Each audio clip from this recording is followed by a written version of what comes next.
On the effects of coffee, page number 450. On the effects of coffee from original observation. 1803 lo ichchattanu. In order to enjoy a healthy and long life, man requires foods which contain nutritious but no irritating medicinal parts and drinks which are either merely diluent or diluent and nutritious at the same time, but which contain no medicinal and irritating component parts such as pure spring water and milk. In the way of accessories to stimulate the taste, the only substances that have been found to be harmless and suitable for the human body are kitchen salt, sugar and vinegar, all three in small or at all events moderate quantities. Medicinal effects అన్నటువంటి ఆ మూడు మాత్రం ఉద్యోగం వాడుకోవచ్చు. అయితే జాగ్రత్తగా limited క్వాంటిటీలో చూసుకుంటూ వాడమన్నారు. ఉప్పు అవి నేను salt, sugar, vinegar.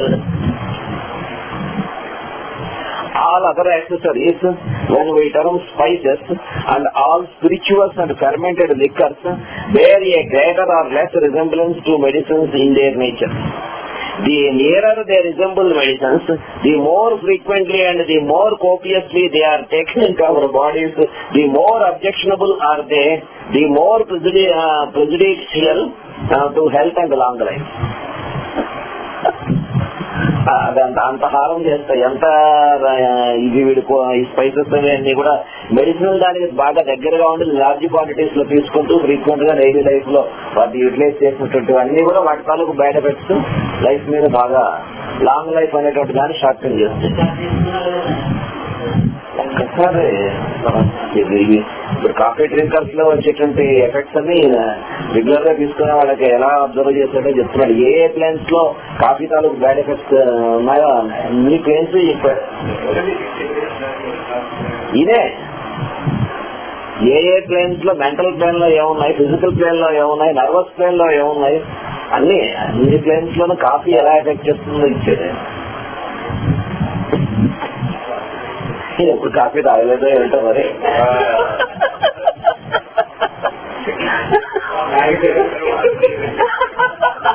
ఏంటో కాఫీ అనగానే వచ్చావు. నేను ముందే చదువుతున్నాను, రాకముందు ఇచ్చా.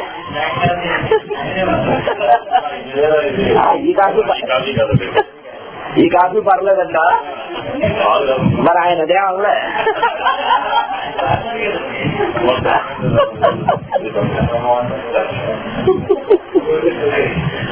Most objectionable of all is the frequent use of purely medicinal substances of great power as articles of diet. అది వాటి ఆర్టికల్స్ ఆఫ్ డైట్ లాగా వాడడం అనేటువంటిది చాలా ప్రమాదం. Among the ancients, wine was the only purely medicinal drink, but the wise Greeks and Romans at least never drank it without diluting it plentifully with water. In modern times, many more purely medicinal drinks and condiments have been added to our diet. Snuffing and smoking tobacco, chewing tobacco and hemp leaves, eating opium and agaric, drinking brandy, several kinds of stimulating and medicinal beers, tea and coffee. Chocolate belongs to the nutritious articles when it is not too highly spiced. Otherwise it is objectionable or even hurtful. Chocolates kuda. Medicinal things are substances that do not nourish but alter the healthy condition of the body. Any alteration, however, in the healthy state of the body constitutes a kind of abnormal morbid condition. In proportion as the substances we call medicines can make the healthy body sick, and so are they calculated to remove the abnormal states dangerous to life which go by the name of diseases. The sole end of medicines consequently is to change the abnormal, the morbid state, that is to transform it into health. Used by themselves, and when no disease is present, they are absolutely hurtful things for health and normal life. Their frequent use as articles of diet dangerous. They deranges the harmonious concordance of our organs, undermines health and shortens life. A wholesome medicine for a healthy individual is contradiction of terms. Coffee is a purely medicinal substance. All medicines have in strong doses a noxious action on the sensations of the healthy individual. No one ever smoked tobacco for the first time in his life without disgust. No healthy person ever drank unsugared black coffee for the first time in his life with gusto. A hint given by nature to shun the first occasion for transgressing the laws of health and not to trample so frivolously under our feet the warning instinct implanted in us for the preservation of our life. నేచుగా చెప్పారు మొట్టమొదటిగా అసలు coffee అలవాటు లేని వాడు coffee తాగితే వాడు మొహం ఉమ్మేస్తాట coffee తాగాలని. ఇది డోపు వచ్చేలా ఉందిరా ఎలా తాగుతున్నాడు అసలు అంట. కానీ నెమ్మదిగా వాడు రోజు తాగడం అలవాటు చేసుకున్నాక వాడికి అలవాటు అయిపోతుంటారు.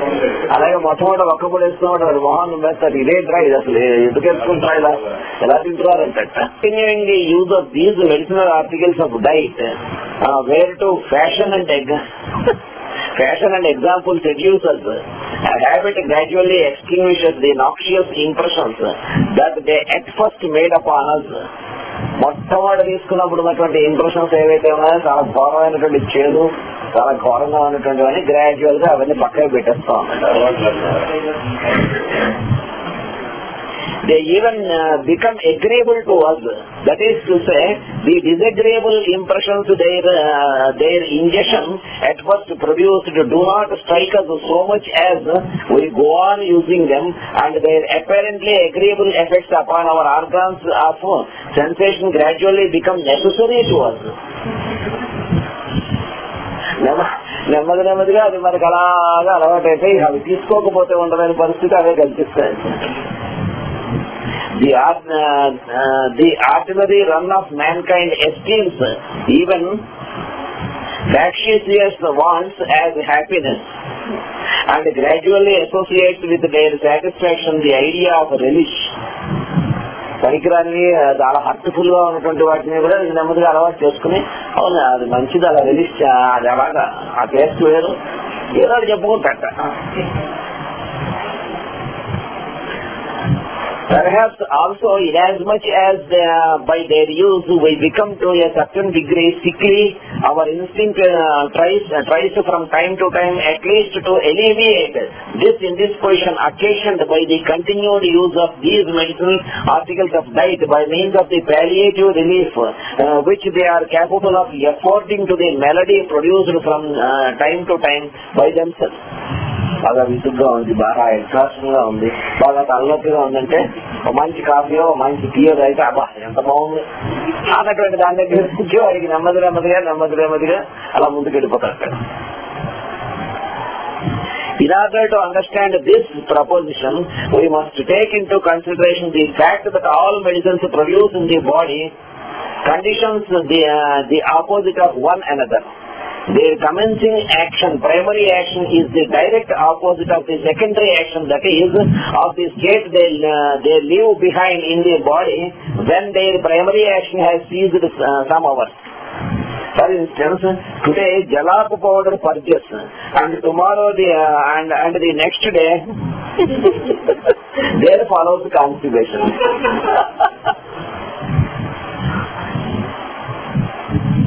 Most medicines produce, both in their primary and secondary action, disturbances in the healthy body and disagreeable sensations and pains. A certain set of these in their primary action and another opposite set in their secondary action, and even their prolonged employment excites no agreeable effects in the healthy individual. Only the few medicinal substances that the refinement of a sensual world has chosen to introduce among articles of diet form in some degree an exception to this, at least in their primary action.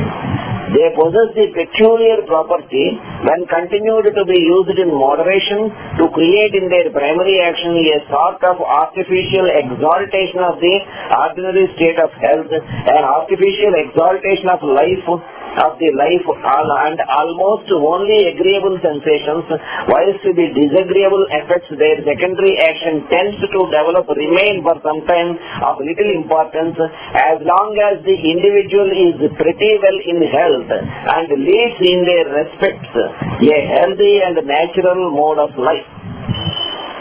వీడి health బాగుంది, వీడి vitality బాగుంది, వీడి strong గా ఉన్నంతకాలం కూడా వాటి తాలూకు బ్యాడ్ ఎఫెక్ట్స్ తొందరగా వీడిలో ఏమైనా చేయలేకపోవచ్చు. తర్వాత నుంచి విజృంభిస్తాయి. These are, as before said, wine, spirits, opium, tobacco, tea, coffee, etc. అందుకే వాటికి ఏమనిపిస్తా అంటే ఏమన్నా చెప్పినా కూడా అవన్నీ చేసేవాళ్ళకి చేస్తే నేను ఇంతకాలం నుంచి వాడుతున్నా నాకేం చేయవచ్చు.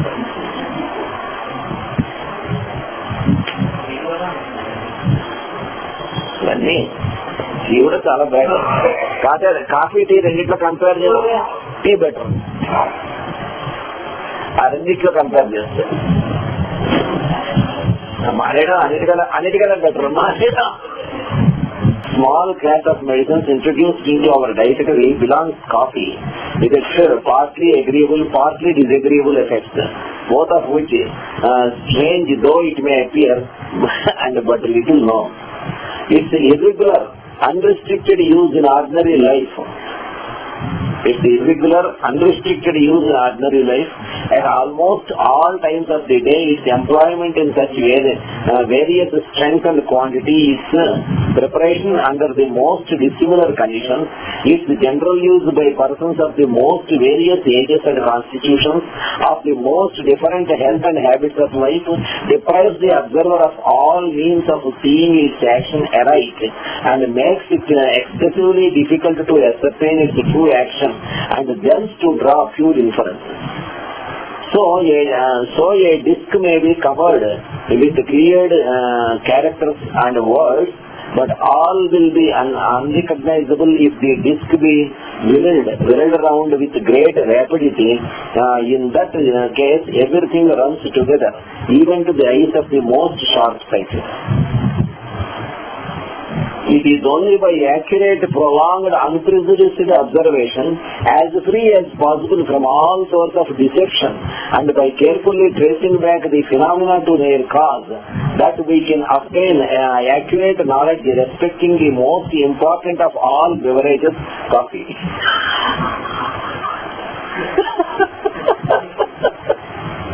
Its primary action is in general a more or less agreeable exaltation of the vital activity. The animal, the natural and the vital functions, as they are called, are artificially exalted by it during the first hours, and the secondary action that ensues gradually after the lapse of several hours is the opposite. Disagreeable feeling of existence, a lower degree of vitality, a kind of paralysis of the animal, natural and vital function. మొదట్లో మైండ్కి బ్రహ్మాండంగా ఉంటుంది, mind ఉత్సాహంగా ఉంటుంది, first క్లాస్గా ఉంటుంది. ఆ secondary action వచ్చేసరికి మళ్ళీ బ్యాలెన్స్, ఏం ఆలోచించలేకపోవడం, ఏం చేయలేకపోవడం, దాని నిస్సారం అవన్నీ ఇస్తాను.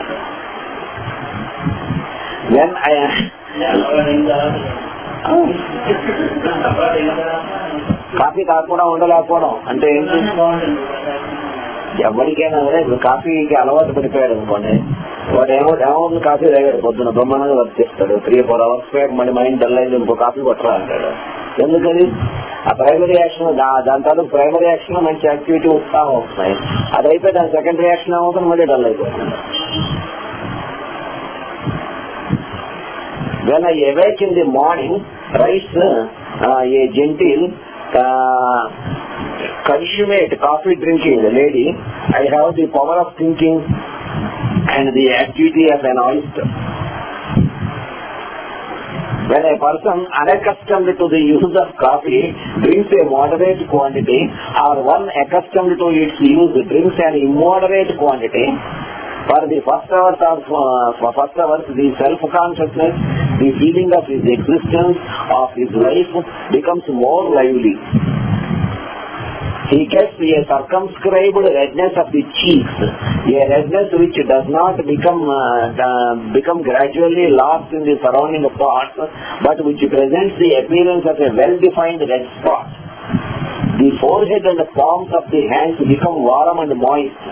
He feels warmer than before. He feels agreeably, yet uneasily warm. There occurs a kind of voluptuous qualification of the heart, somewhat resembling that occurring during great joy. The veins of the hands swell.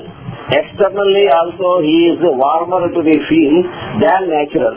But this warmth never comes to the length of heat. Even after a large quantity of coffee, it sooner turns into general perspiration.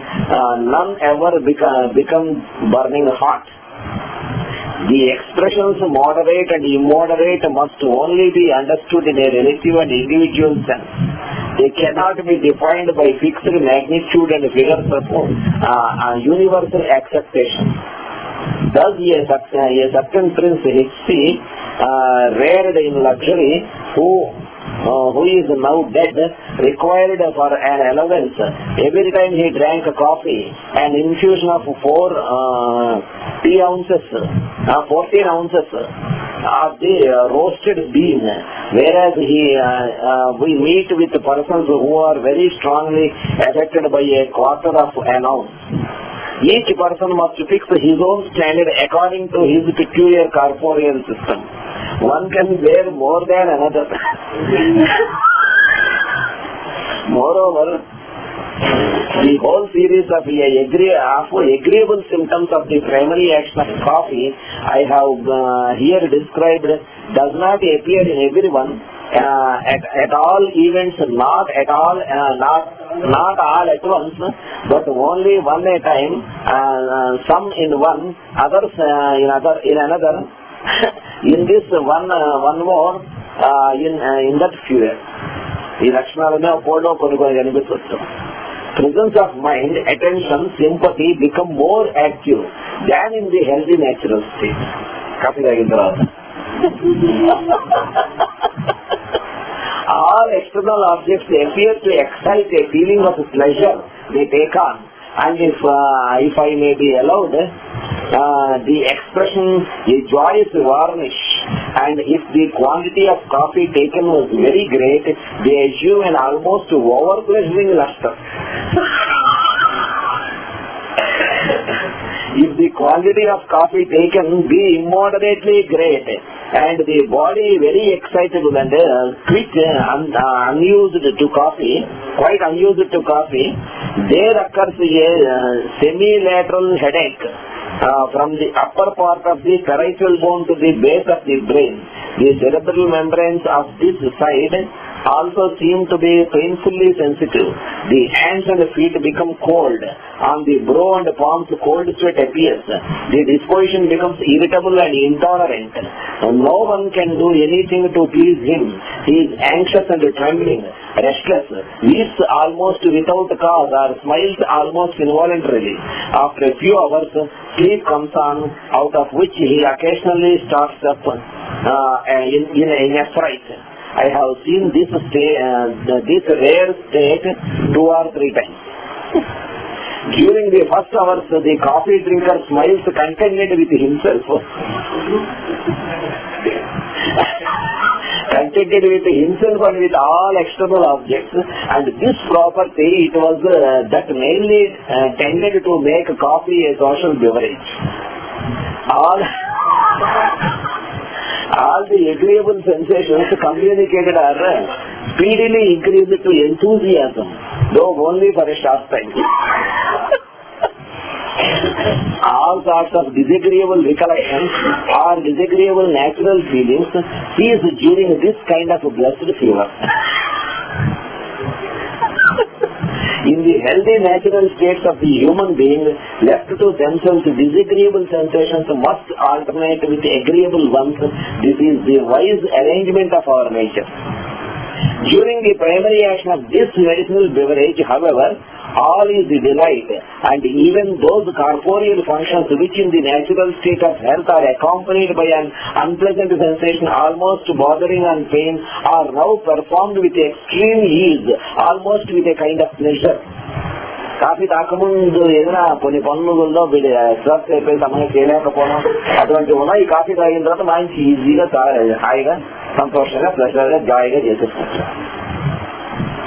In the first moments or quarters of an hour after awaking, particularly when this takes place earlier than usual, everyone who is not living completely in a state of rude nature has a disagreeable feeling of not thoroughly awakened consciousness, of confusion, of laziness, and want of pliancy in the limbs.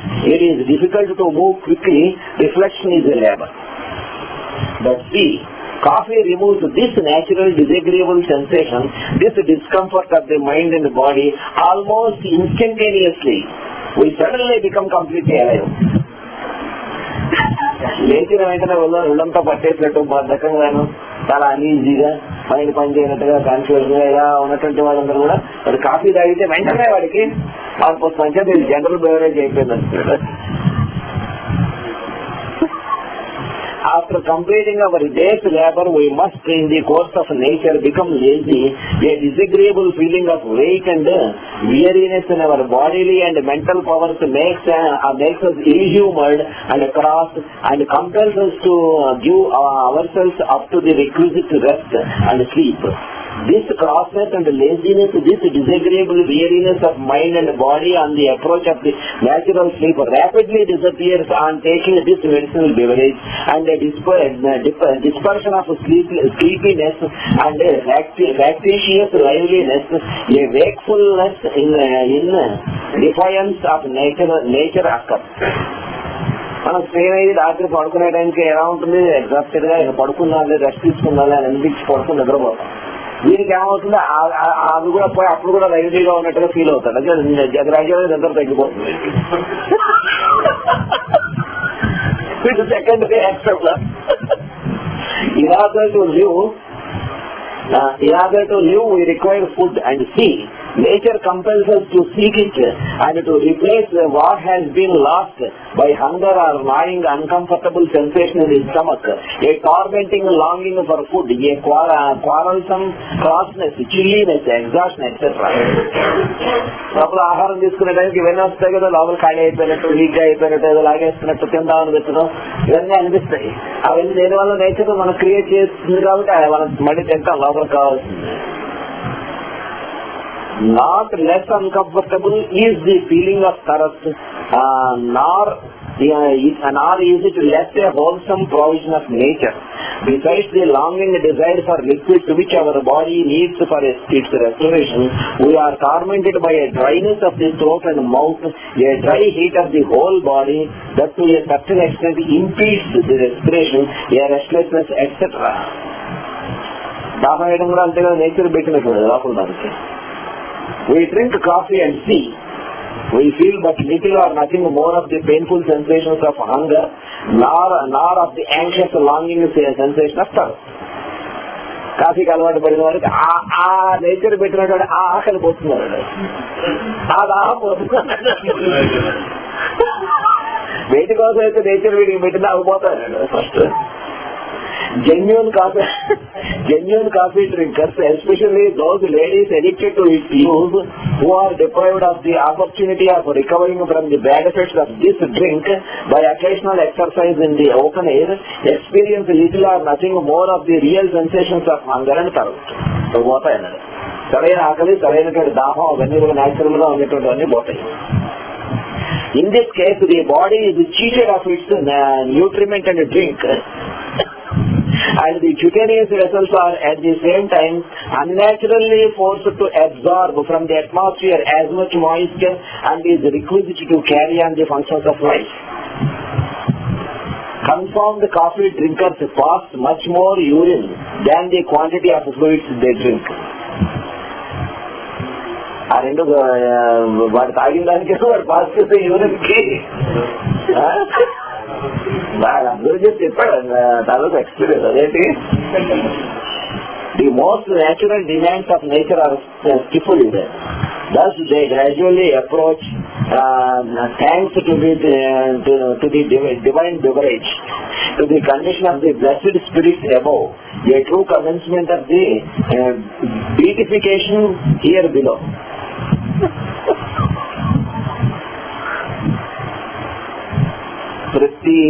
ప్రతి దాంట్లో coffee ఎలాగా హారం చేస్తున్నారు.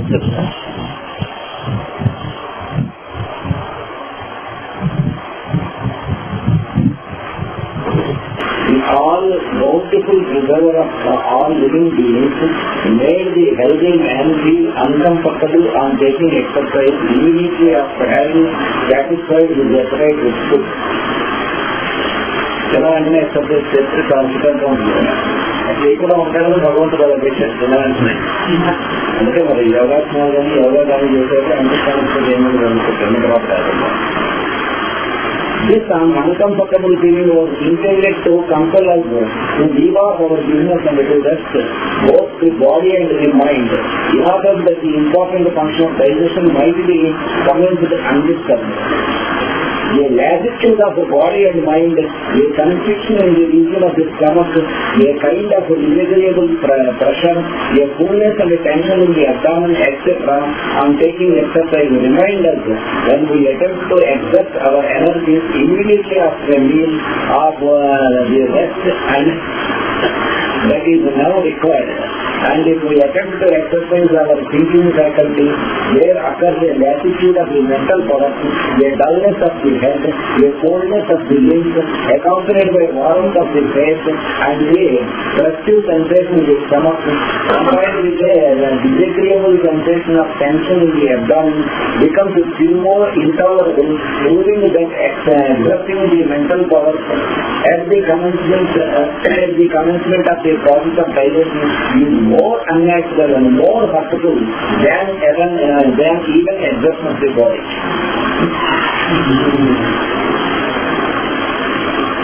Coffee puts a sudden stop to this attitude of mind and body. భోజన coffee తాగితే ఈ దాన్ని పోతుంది. And removes the disagreeable sensation in the abdomen of the meal. Coffee తాగితే ఇదేం కావాలి.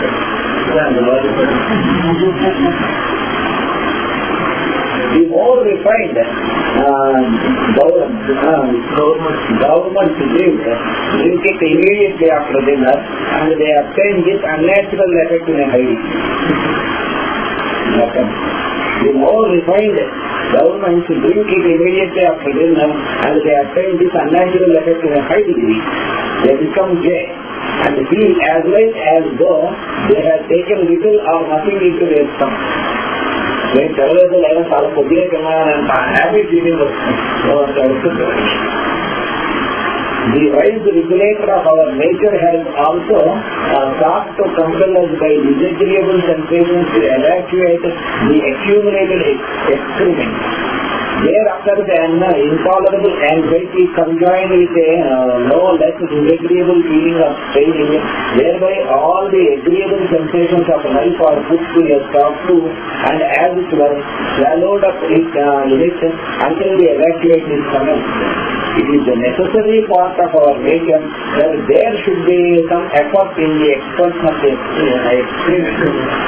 But this has been provided against by the refining spirit of our age, which has sought to elude this law of nature likewise, in order artificially to promote and hasten the time required for digestion, which in the order of things in several hours, and to escape the anxious frequently slowly increasing fault of food, the degenerate mortals of our times, who fail after enjoyment and have a childish dread of all uncomfortable sensations, find their means of escape in coffee. Digest అయ్యి దాని time తీసుకుని అది బయటికి flow చేయడానికి వీడికి sensation పోయేస్తారు, వీడికి undigested cost. వీడికి coffee తీసుకున్నా కదా అది ఏజ్ అనేది తొందరగా వీడికి ఇంకా నేను లేకుండా మోషన్ అయిపోయి వీడి మామూలుగా నార్మల్ యాక్టివిటీలోకి వెళ్ళగా coffee చేసేటాను. our intestines excited by coffee in its primary action to more rapid peristaltic movement, force their contents but half digested more quickly towards the anus, and the gourmand imagines he has discovered a splendid digestive agent. అది ఎక్కడనే కూడా ఆ బ్రహ్మాండం digest అయిపోతాం ఉంటుంది.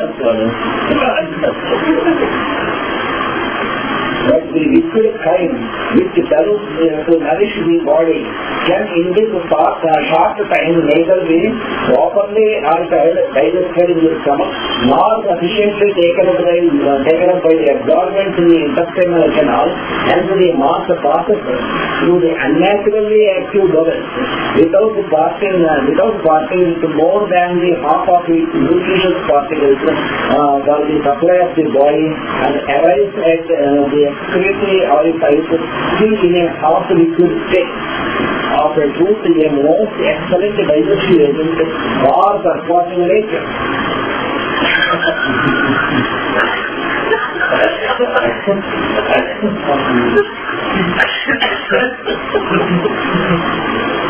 Moreover, during the evacuation itself, the anus is excited by the primary action of the coffee to more rapid dilatation and contraction, and the feces pass out fast, almost without effort, and more frequently than in the case of healthy individuals who do not partake of coffee.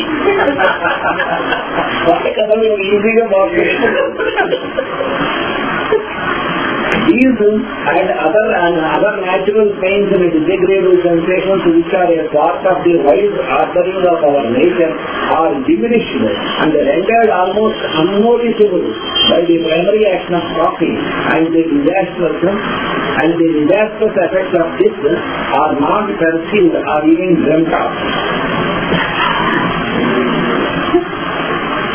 Even the sexual desire, which in our age has been exalted into the chief of all pleasures, is excited by the primary action of coffee more than by any other artificial means.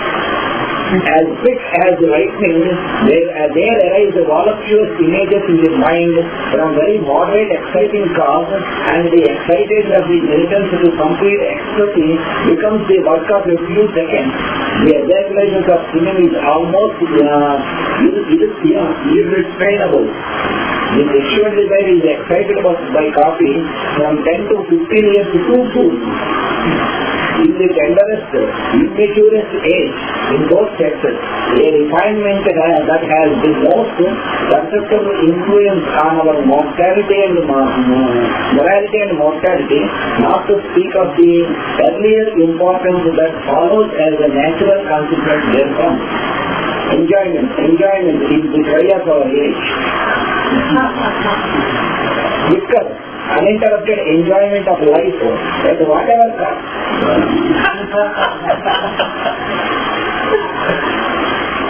And this object is to a certain degree attained by means of this beverage that accelerates and does quarter the vital power.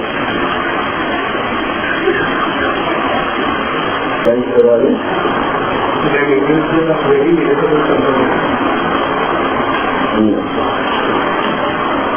An individual of very irritable temperament, or who has already been enervated by the copious use of coffee and a sedentary life, the efforts I have mentioned appear in a still more prominent light.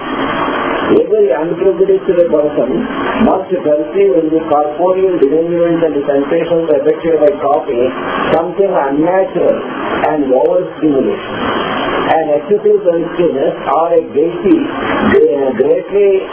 disproportioned to the object of each, a tenderness almost partaking of a convulsive character, an inordinate sorrowfulness, a wit that has not altogether under the restraints of reason, an excessive distortion of the subject approaching to caricature under circumstances where a mere smile, a little joke, a slight perplexity, a moderate expression of grief or sympathy would have sufficed. Even the muscles of the rest of the body exhibit an unnatural excessive activity. All is life, all is motion, though there may be but little cause for it. During the first hour after partaking of strong, or to use the often inaccurate language of the world, good coffee. దానికి good coffee తాగితే ఎలా ఉంటుందంటాడు అసలు ఆ పదవే రాకపోవట్లేదు. Coffee good ఏంటి coffee?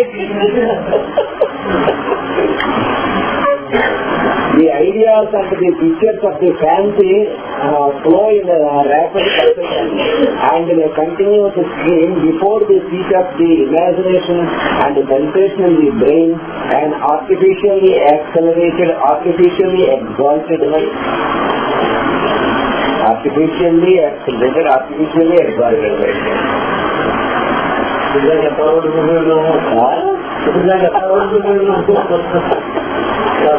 In the natural state, we require some thought, some effort to remember clearly things long past. Immediately after taking coffee, the stores of the memory spring, so to speak, into our mouth, and the consequence often is loquacity.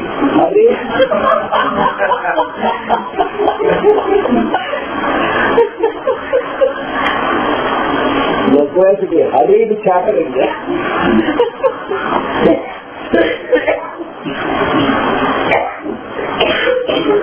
And letting things escape from our lips that we are about to have spoken about.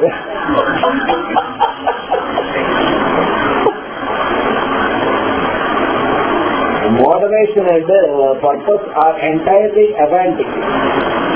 Moderation and purpose are entirely wanting.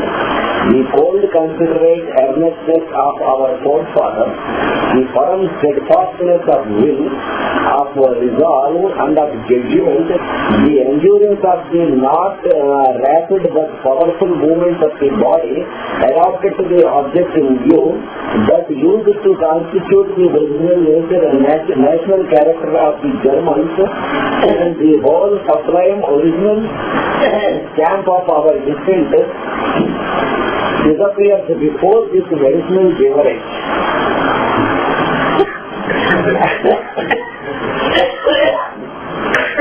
And changes into over-hasty disclosure, hurried resolve, immature judgment, priority, changeableness, talkativeness, irresolution, flighty mobility of the muscles, without the production of any durable impression, and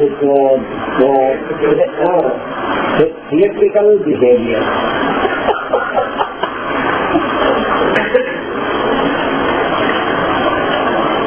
Who can tell what enervating dietetic practices it was by which those admirable heroic virtues of patriotism, love of children, inviolable constancy, unshakable integrity, and strict fulfillment of duties, the well-known attributes of bygone times, have in our days almost all dwindled down into paltry egotism. Likewise, the single heroic crimes of the Middle Ages and of remote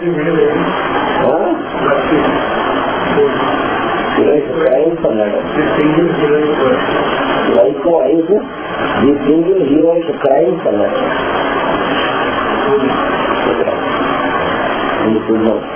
the crimes of the Middle Ages and of remote antiquity, the antagonists of those virtues. Heroic ఏమన్నాడు అక్కడ?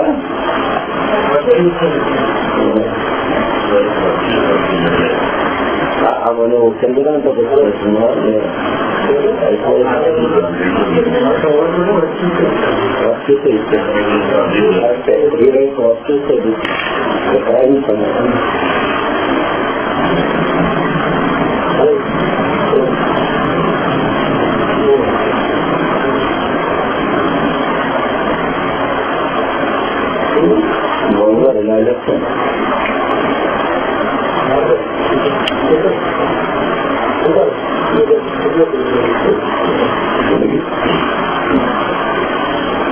Likewise, the heroic virtues of the Middle Ages and of remote antiquity, the antagonists of those virtues are nowadays by the enervating dietetic practices. By what enervating dietetic practices? Split up into petty intrigues, concealed trickeries, and artifices, and distributed over myriads of individuals, compelling the uncontaminated person to exercise much caution every step he takes. What is the more injurious, a single bombshell or a million of invisible hooks distributed everywhere to catch the foe of the unwary? I well know that in order to reveal even in the dreams of fancy, in order to compose the frivolous novel of life, liable criticisms, the German must drink coffee. The German lady requires strong coffee in order to sparkle with wit and sentiment in fashionable subjects. అంత అలవాటు పడితే coffee కట్టారు. అది లేకపోతే ఇంకా వాళ్ళు దాన్ని ఆ రకంగా వాళ్ళు ఉండలేనటువంటి స్థితికి వచ్చారు. Black coffee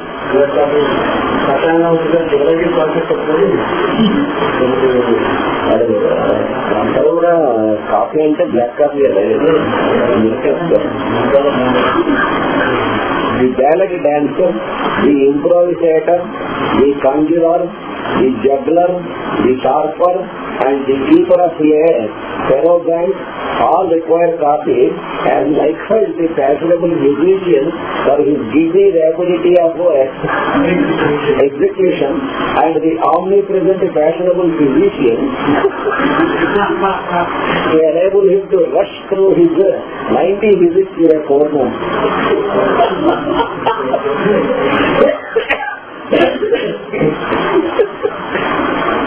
Let us leave to these people their unnatural stimulant together with its evil effects to their own health and the welfare of mankind. But business is at least certain, the most refined sensualist, the most devoted debauchee could have discovered on the whole surface of the globe no other dietetic medicinal substance besides coffee capable of changing our usual feelings for some hours in agreeable ones only,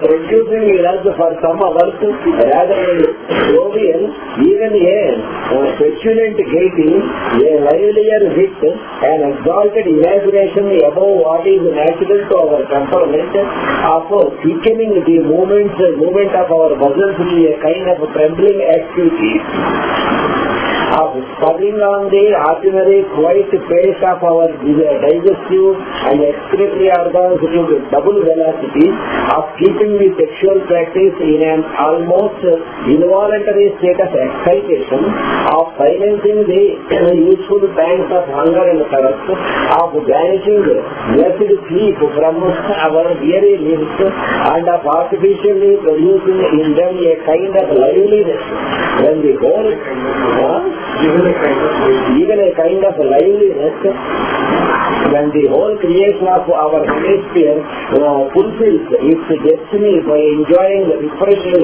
repose in the silent lap of night.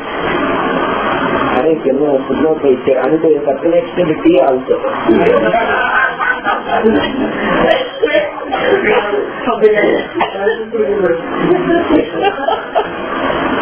Thus we despotically overthrow the wise arrangement of nature, but not without injury to ourselves.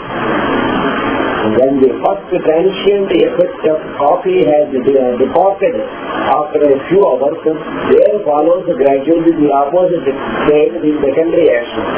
The more striking the former was, so much the more observable and disagreeable is the latter. All the persons do not suffer equally from the abuse of a medicinal beverage such as coffee is. Our systems are so admirably arranged that if we live agreeably to nature in other respects, a few errors in diet, if they be not too great, are tolerably harmless.